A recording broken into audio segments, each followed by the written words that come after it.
Boa tarde, nós somos alunos de Medicina da Pontifícia Universidade Católica de Minas Gerais e vamos apresentar o trabalho sobre esteroides anabolizantes e GH, da disciplina de Terapêutica Médica 1, ministrada pelo professor Tiago Lazzaroni, e os integrantes do grupo são Amanda Saori, Fernanda Brasil, eu, Giovana Lopes, João Fernanda Guiar e Rayana Miranda. Então, o que são esses esteroides anabolizantes? Eles são derivados sintéticos da testosterona que agem melhorando o desempenho nos esportes, eles aumentam a massa muscular, ou seja, eles têm um efeito anabólico. Eles agem também reduzindo a gordura do corpo e no desenvolvimento de características sexuais masculinas, têm um efeito androgênico. Os principais medicamentos esteroidais anabolizantes utilizados no Brasil são o Durasteton, Decadurabolin, Androxon, e eles podem ser usados de forma de comprimidos, cápsula ou como injeção intramuscular. A testosterona conhecida hoje só veio a ser sintetizada artificialmente no século XX, mas desde épocas muito antigas, essa prática de terapêutica com esse hormônio, elas já eram consideradas. Existem relatos que no ano 1000 depois de Cristo haviam prescrições do consumo de testículos de animais para tratar os sintomas do hipogonadismo, impotência e diversas outras patologias. A testosterona, ela veio a ser isolada somente em 1935, onde a partir de 100 quilos de testículos de bois, os cientistas conseguiram isolar 10 miligramas da molécula 17-beta-hidroxi-4-androstenê-3-one, a qual foi batizada de testosterona. O novo hormônio ele veio a ser considerado quimicamente nesse mesmo ano, dando origem ao início da farmacologia moderna da testosterona. Houve um esforço muito grande da indústria e várias cooperações para que a síntese desse hormônio artificialmente ocorresse no mesmo ano dessa descoberta. Um pouco da farmacocinética da testosterona. A forma mais comum de aplicação do enantato e cipionato de testosterona, que são duas formas mais utilizadas da testosterona, ela é a via intramuscular. A testosterona ela geralmente é aplicada com o veículo Oster e os ésteres de testosterona são menos polares do que a testosterona livre, sendo, portanto, absorvidos de uma forma mais lenta quando administrados por via intramuscular em veículo oleoso. A testosterona ela encontra-se ligada principalmente às globulinas. 98% é ligada a globulinas e 2% na forma livre. Então, uma pequena porcentagem da testosterona ela é convertida em metabólitos biologicamente ativos e a maioria é rapidamente convertida a metabólitos inativos pelo fígado. 90% dos metabólitos são excretados pelos rins e o resto é excretado predominantemente pelas vias biliares. Sobre a farmacodinâmica do fármaco. Assim como a testosterona, os esteroides anabolizantes são moléculas muito lipofílicas e atravessam facilmente a membrana plasmática. Após atravessarem a membrana, as moléculas se ligam com alta especificidade a receptores citoplasmáticos para esteroides. O complexo droga-receptor se desloca do citosol ao núcleo e se liga ao DNA, onde haverá um estímulo para a transcrição de determinados RNA mensageiros, os quais caracterizarão a ação anabólica desejada. Impactos do uso na saúde pública. Atualmente, o uso de esteroides anabolizantes por jovens também vem crescendo em academias. Complicações cardíacas e hepáticas, bem como diversos tipos de câncer, estão entre os efeitos adversos mencionados com maior frequência, seguidos de alterações psíquicas e comportamentais de indivíduos que abusaram de doses de esteroides anabolizantes, envolvendo, em alguns casos, episódios de agressão e violência interpessoal.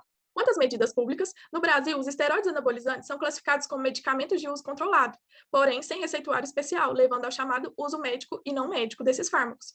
Para o combate ao abuso, é necessária a realização de ações de educação médica continuada, voltadas para a identificação e aconselhamento dos usuários sobre os riscos do uso de longo termo de esteroides anabolizantes. Uma outra medida pública é promover estratégias de controle do uso abusivo que preconizem uma mudança comportamental, porém, tentando compreender como a dinâmica do consumo é gerada e o que alimenta. Quanto às medidas públicas no mundo, uma colisão de Estados-membros das Nações Unidas, organismos da ONU e especialistas em direitos humanos reuniu-se na Comissão sobre Narcóticos em Viena, na Áustria, e lançou em 2019 um conjunto de padrões legais internacionais para transformar e reformular as respostas ao problema mundial das drogas. As diretrizes internacionais sobre direitos humanos e políticas de drogas introduzem um catálogo abrangente de padrões de direitos humanos, fundamentadas em décadas de evidências. As diretrizes são uma guia para os governos desenvolverem políticas públicas de drogas em conformidade com os direitos humanos. Com base na natureza universal dos direitos humanos, o documento cobre uma variedade de áreas políticas, desde desenvolvimento até justiça criminal e saúde pública. Assim, o enfrentamento ao abuso dessa substância passa por medidas de prevenção, de programas de educação, tratamento e reabilitação de usuários, além de regulamentação e fiscalização da venda. Agora eu vou falar um pouco sobre o GH. Então, o que é o GH? O GH ele é um hormônio de crescimento produzido pela glândula hipófise e está presente em todas as pessoas, sendo supostamente usado para melhorar a performance atlética. Um dos medicamentos mais usados é a somatropina, e ela se assemelha ao hormônio do crescimento natural. Ela vai estimular o crescimento esquelético, aumenta o tamanho e número das células musculares e reduz os estoques de gordura. A história do GH começou a ser abordada efetivamente no ano de 1885, onde Pierre Marie, um neurologista francês, descreveu minuciosamente 2 casos de uma certa doença, a qual posteriormente vem ser chamada de acromegalia.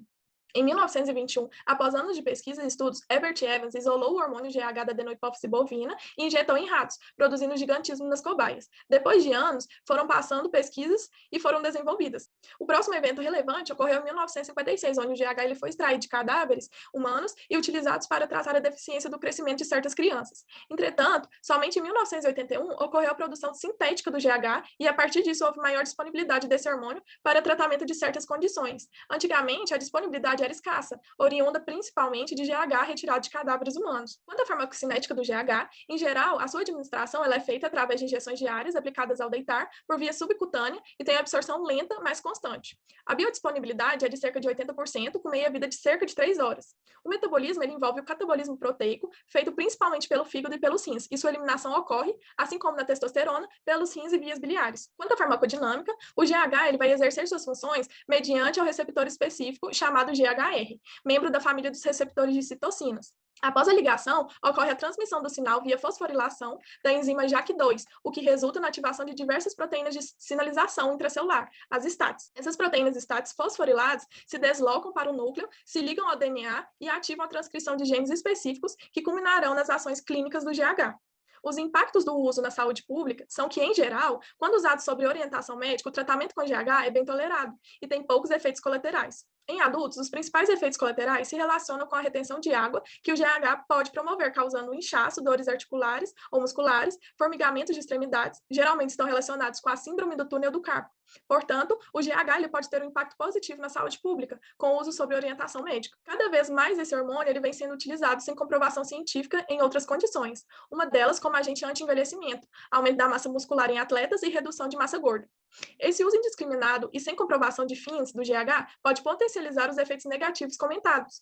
Portanto, o GH também possui potenciais efeitos negativos na saúde pública devido ao seu uso indevido. Quanto às medidas públicas no Brasil, o fornecimento do GH para o tratamento deve seguir um rígido protocolo. Há uma série de critérios de inclusão e exclusão para que o paciente se enquadre e possa receber o tratamento pelo SUS. Para isso, inclusive, existe um termo de esclarecimento e responsabilidade que deve ser assinado para que o paciente possa realizar o tratamento. Além disso, no mundo, o seu uso também é restrito, e existem critérios de inclusão e exclusão para o uso da droga.